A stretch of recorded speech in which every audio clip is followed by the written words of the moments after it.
Matt Ticknor on the Front Row Dad podcast. What's up, brother? What's up, John? Great to be here, man. So making time from your trip to Hawaii. Thank you, brother. What part of Hawaii are you visiting? We're on Kauai, so far west island, the Garden Island here. It's gorgeous. Beautiful. Many years ago, and you know this, that my parents are visiting me in Austin right now, but many years ago, my dad took our family to Hawaii. And dude, I had such a good time.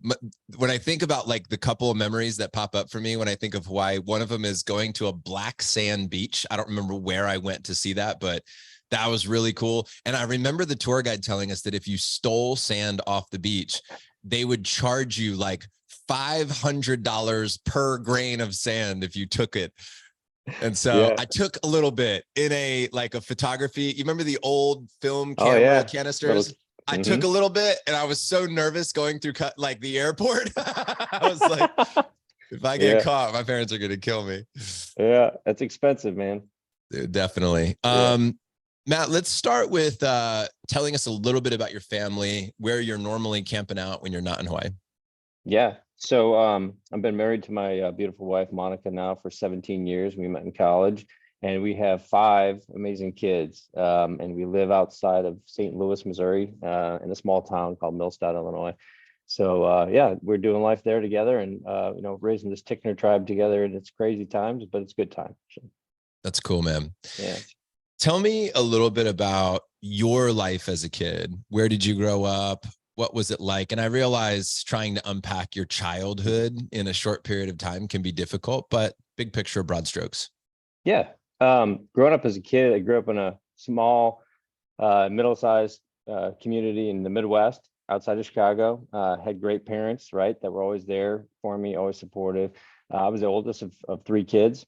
And so growing up, I spent a lot of time with my dad playing, right? When he wasn't at work, we were there begging him to play baseball with us, basketball, do whatever, right? He would take us to games, right? Take us to games like high school basketball games and like minor league baseball games and things like that we could afford and do often, right? So that was fun, and we really enjoyed that.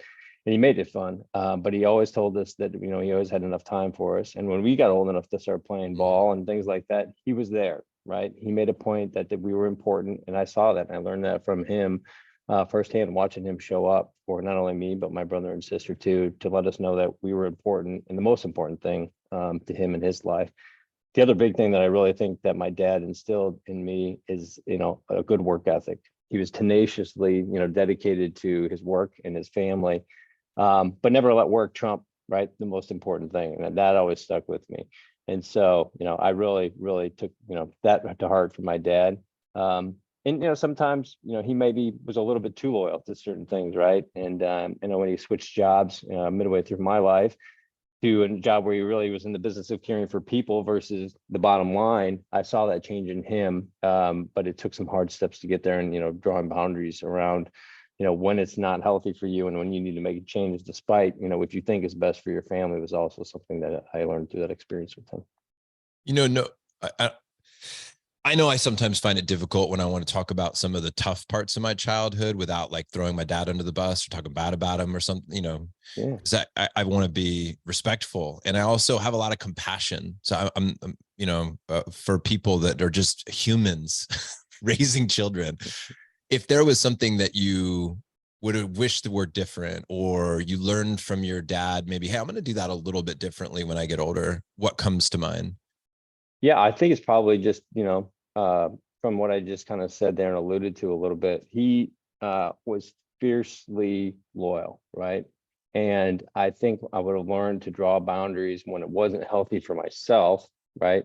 That, despite my family, what I think I'm sacrificing and doing for the better of my family, ultimately what I'm giving to them, right, is not going to be my best self, because I'm giving my best self or getting beat up over here.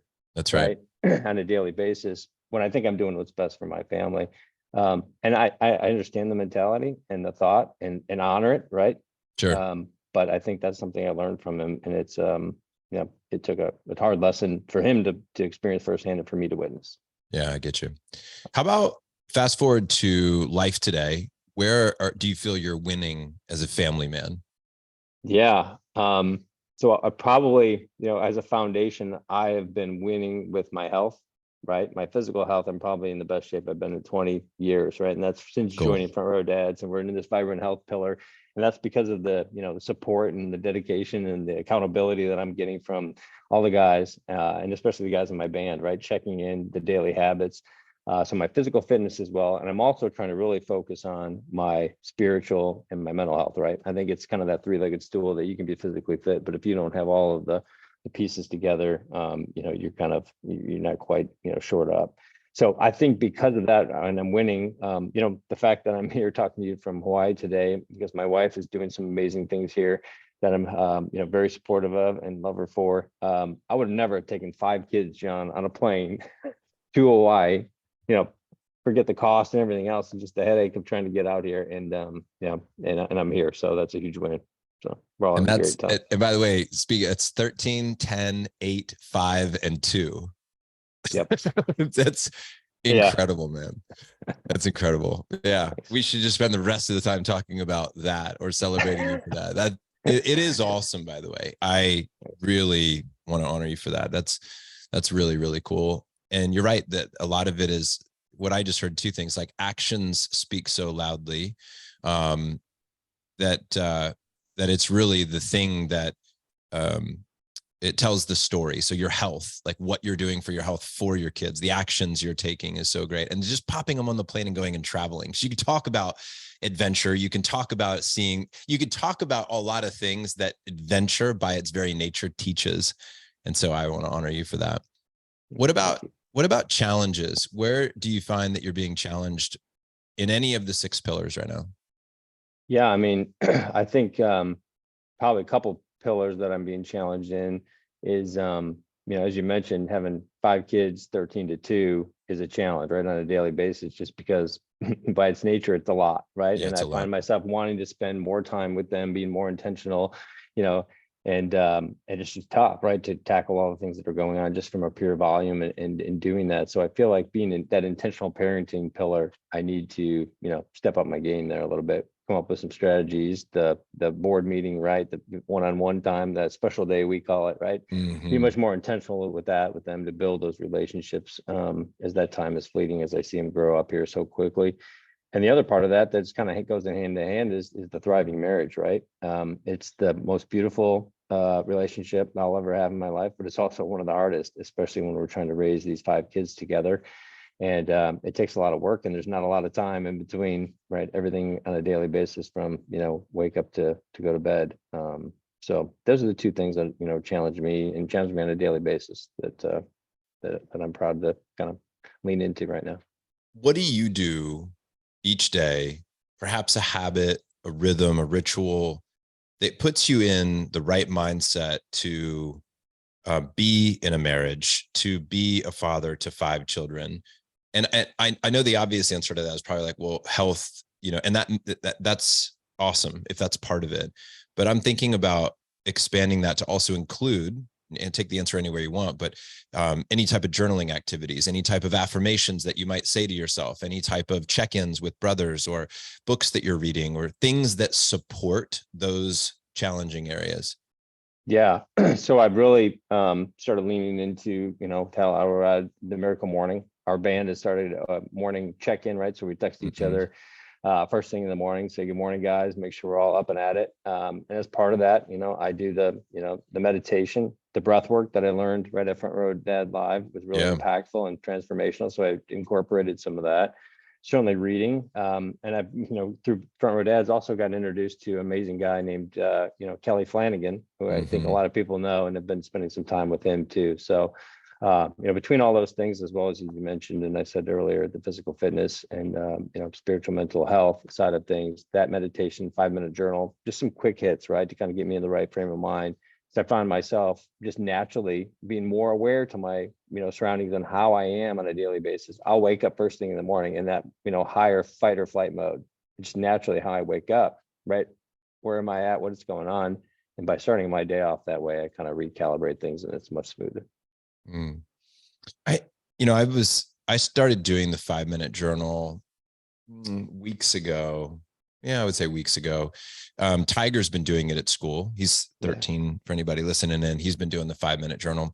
I remember when I was first exposed to that, I was like, this is too simple. This is ridiculous. Like 3 things I'm grateful. Like, come on, this is like child's play. So I put the journal away for years, and then I pulled it out recently. And I think maybe I've just learned to wrestle my ego into submission to where I can see more brilliance in simplicity, and it doesn't have to be my idea to be a good idea. And I pulled that journal out and I've been sitting with it. And my whole goal when I sit with that journal now is to really genuinely explore what I'm grateful for. So I'm not like grateful that I have food in the fridge, grateful that I like have, like the easy ones, which are awesome to be grateful for that. If you want to really, really be grateful for the basics, I think that's really cool. That's a great thing to feel into the grateful there's air to breathe. I'm grateful there's sunshine. I'm grateful for the, right? All of that. But I asked myself, like, what are the nuances of gratitude that I'm missing? And part of it was like sensations. I'm grateful for this sensation. I'm grateful for this emotion. I'm grateful for this. Right? And I'm like, how expansive or how deep can I be? How nuanced could I be with my gratitude? And then I realized, oh shit, I have an infinite amount of gratitude in my life. And it feels like such a pitch for that concept of gratitude, because it almost becomes a platitude of like, be grateful. And you're like, la, da, da, da, da, Mm-hmm. but if you do it and you do it right, and you can get into that place, it's making a massive difference in my life, if I'm being honest. Yeah, absolutely. Ryan Foley, band member, turned me onto it a few months ago. My 13-year-old daughter's doing it now too, right? She's Oh got the app on yeah. her phone. You get the reminder first thing in the morning. Yeah. It's easy. Sometimes I do it before I even get out of bed, right? Yeah. It's just, I love it. It's Yeah, so good. What awesome. do you think is one of the things that you've been grateful for recently that was unique or different or nuanced? Yeah, I mean, I think one of the things, maybe it's not unique, but to me it was unique that I just take for granted, is that, like every breath you take, you start and stop, and it begins and ends. And the days are like that, right? Just the chance to have a new day for a new opportunity to learn from yesterday, to do things better. Just that simple fact that I get to do this again. I woke up this morning, I'm healthy. I have so many things to be grateful for, turn on the faucet, I get clean water, all these things, enough food, all this abundance around me that these like countless things. But just the fact that I have the chance to do it again Yeah. today. Dude, that's Amazing. what when I wake up tomorrow morning, I'm going to hug Tiger and Ocean. I'm gonna be like, we get to do this. We get to do this again. It's That is amazing. a wild thought, man, of just Yeah. hugging your kids and then being like, man, you get to do this again. It's not easy. It's not easy, but man, you get to do this again. Yeah, that's so cool. My parents are a little bit older, and I had that thought about them visiting. They're in their, mid to late 70s now. And it's like, I don't know how many more times I'm going to get to do this, hopefully Yeah. many more times. But, there is a timeline that for most people, on average, got to pay attention to that. Yeah. Tell me a little bit about, you've alluded to it a couple of times now. Tell me more about your relationship to Front Row Dads. Why did you originally jump in? How is it serving you now? Or how are you choosing to help serve the brotherhood? Just tell me about your experience. Yeah. My experience has been incredible. And to back up from the beginning, I was a listener right before Front Row Dads, when it was Front Row Foundation. Been listening to Front Row Dads in the podcast since the beginning. Have had big nudges from my wife, right? We listened to some of these when we were driving through the night, right, to a vacation, and she's like, "Are you listening to this? Right? You better listen to this, right?" And so she'd pick up, "Why don't they have things like this for moms, right? Where's the Front Row moms at?" Mm, So she, was nudging, and it finally in the fall of last year, I said, "Hey, look, it's time. I'm tired of standing on the sidelines. I got to jump in." And since jumping in, went to Front Row Dads Live. That was, transformational, changed my life. Met guys so quickly. That's the thing, that I think, John, is so different, is that we're all aligned in purpose. And so we immediately cut through all the BS, right? Of, yeah. oh, what do you do? How are you? Like, and you get real quick, right? And that, I think, and like forming that brotherhood and the accountability and the people that really listen to you and care for you, right? Have been amazing. So I've kind of dove in head first, and I'm doing the Ellie, right, meditations on every Monday morning. And Jason's taken over some of those, and Brent started the band, right? It's a new band that I'm a part of, and having that accountability and the deep relationships, getting some one-on-one with those guys to know them better. Just the relationships, I think, is so transformational. And then all the content on top of it is bonus time, right? I mean, just the amazing amount of information and wealth of knowledge from the summits and all the amazing people that we bring together here and that you bring together. So. Yeah, it is definitely a unique group of men. And I think about that too when I go to other events and I'm meeting somebody. I've recognized lately that I do size people up. Like I am trying to, like I never thought of myself as being judgmental, but if you're judging something, you're in a way, and you have to define the term, like what is judgment? But what we're trying to do is assess. We're trying to understand, what is this person's values? Am I safe with this person? Are they a good person? Are they telling me the truth? Are they, what type of emotions are they bringing into this equation? Since this is all chemistry, who is this soul?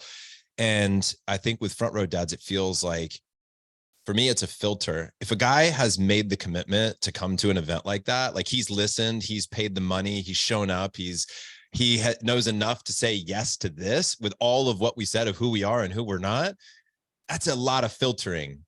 So it doesn't always mean that it's 100% that this is going to be your best friend for life, but dude, there's a lot of filtering there. And like you said, it gets you into a place where you can just simply leap in very quickly to the real stuff, because nobody is here to have topical conversations. Everybody here wants the same thing, which is the conversations we're normally not having in a safe place to do it with other men who respect the depth of that conversation. That's what I think is happening. Absolutely. Yeah. And the other part is that it's like that, whatever community you get to be a part of or choose to be a part of, the point is to have community, right? And I've said this many times on the show. One of my friends, Braden, said it to me many years ago, is that community is the greatest survival tool. Community is the place where we're going to have our biggest leaps forward. And you're not supposed to be the only person for your kids too, in a sense. Like you're supposed to have all these influences. We just want to choose our influences. Yeah. What would you say to somebody if they were thinking about becoming a member of Front Row Dads? They're on the fence. They're not quite sure. Do I have the time? You hear that, like, right? Like, do I have the time? Do I have the bandwidth? Should I do this? We're always assessing, is it worth the investment? What do you say to a guy like that if he's on the fence? He's been listening for a while. He's maybe yes, maybe no. Yeah, I mean, as a guy that was on the fence for way too long, I tell that person to take a step back. Why are you listening? What are you doing? Right? What's most important to you? Take a little inventory of how you spend your time. How's your calendar look? And is it the way you want it to look? And, contrary to, I think you said it, dozens and dozens of times, does it make sense to take time away what I could be spending on my family and money, right, to invest in myself over here with Front Row Dads? Is it worth it? And I'd say it's worth it. You got to do it. You have to invest in yourself. You got to put that oxygen mask on yourself first so you can serve those around you. And if you're on the fence, make the jump. I think you won't regret it. Once you do it and you're all in, I mean, just the vibrancy and the level of, humans we have in this group is unlike anything I've ever experienced. Tell me, this is not a question I had planned, but it's hitting me right now and I want to ask it, is talk to me about the future, Matt. When you look forward, however many years into the future, how do you want to be remembered as a dad, as a husband, as a family man in your community? Like take me out 10, 20, 30 years towards the, a significant jump into the future. Looking back, what do you want? What do you want this whole thing to be about? I think quite simply, I think it's been said best that people won't, always remember the things you did or said, but they'll always remember the way you made them feel. And I want people to remember that I made them feel important and loved, and that I cherish the things that are most important in life, which is those relationships with the people that I care about and the things that are worthy to spend time on. Quite simple. Yeah, it's cool, man. And how will you know? I don't know if I'll know. It's a good question. I don't know how I'll know, But I think that if I stay true to that endeavor and I spend the time on those things and invest my energy in the relationships that I have, I think that's my definition of what I think, my legacy I want to be, is really what I leave behind in the people, right? And the relationships and the thoughts, and again, how I made them feel and what they take with it, right? And the things maybe I taught them, not in a detailed way, but just, in a big macro loving way. What's your love language, man? If people are loving on you, is it them telling you that you're great? Is it gifts? Yeah. Is it acts of service? Quality time. Quality Quality time. time. I think time is our most valuable resource, and I recognize that, and it's so precious that I just love that time. Yeah. I was having a conversation with another front row dad brother today about our intimate relationships with our spouses. And we were talking about how there's like this part of me that when I look at my wife and my wife looks back at me, I want to feel like I'm the only one for her, like I'm the only one, like she sees me and I see her, and we're like these two people in a sea of billions of people. And we're like, there's something very romantic or special, and my ego's involved in it and all this stuff about being the only one she sees. And then I was talking about how this guy and I, we both have really loving wives who love deeply. And even like they will like look at other people with that same love, men and women, it doesn't matter. It's like, because if you're full of love, if that's who you are, if you radiate love, and if you believe in, like we are all one in many ways, we are energy bouncing around in the universe. There's these souls that are expressing love. Why would I want her to not express that love? To not see another person and see the specialness in them. And then at the very same moment, I'm like, but then I'm not so special anymore. Right? Like, wait a minute, it's like you're unique and special, just like everyone else.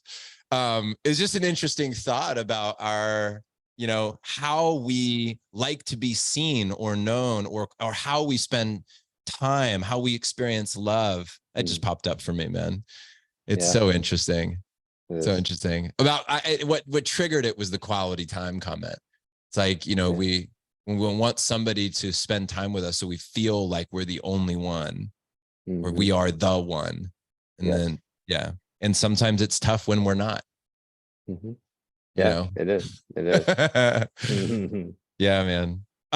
Lastly, and we do this last because we on purpose want to say, I don't want to say least important, but it is not the priority for ourselves as our work, our mission, our purpose in the world.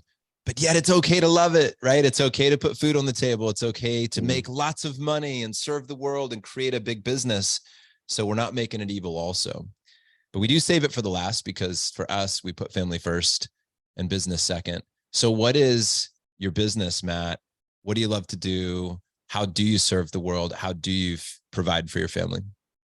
Yeah, so I am a partner and owner among my other members here of RSM, which is a tax audit and consulting firm, fifth largest in the US. So we serve middle market businesses predominantly, and it's kind of our sweet spot. But I've been doing this, since I graduated school, interned, and worked, in the same firm for my entire career. And I have the opportunity to help businesses, right? Navigate some real challenging times, very challenging rules and laws, and do it with the help of an amazing team that I lead locally here in the St. Louis area from a tax perspective, but also lean on, the firm and the capabilities that we have, and amazing people, right? Just the collaboration globally, right? That I can bring to help a client solve some problems and get some things done is really, an amazing thing. And to see people grow in their careers, that we help each other out, it's all about that for me. Yeah, that's cool, man. When did you know that you wanted to get into that line of work? Not till somebody told me I had to make a decision, right? Or I needed to come back later. But in all seriousness, kind of going back to my dad. My dad's a CPA and accountant, and I always wanted to be like my dad, and so I thought, what, cool. I can do this, and so here I am. Man, that couldn't have, we couldn't have structured or more perfect like closing of the loop than that. Jeez, man.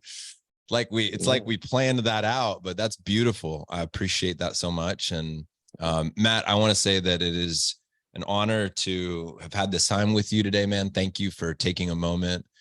Since quality time is a love language for you, having spent this feels even more powerful, knowing that's important to you. It's important to me. Thanks to your family for sharing you with us today.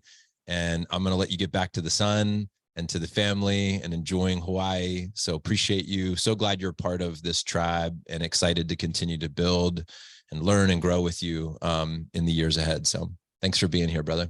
Thanks, John. Really appreciate it.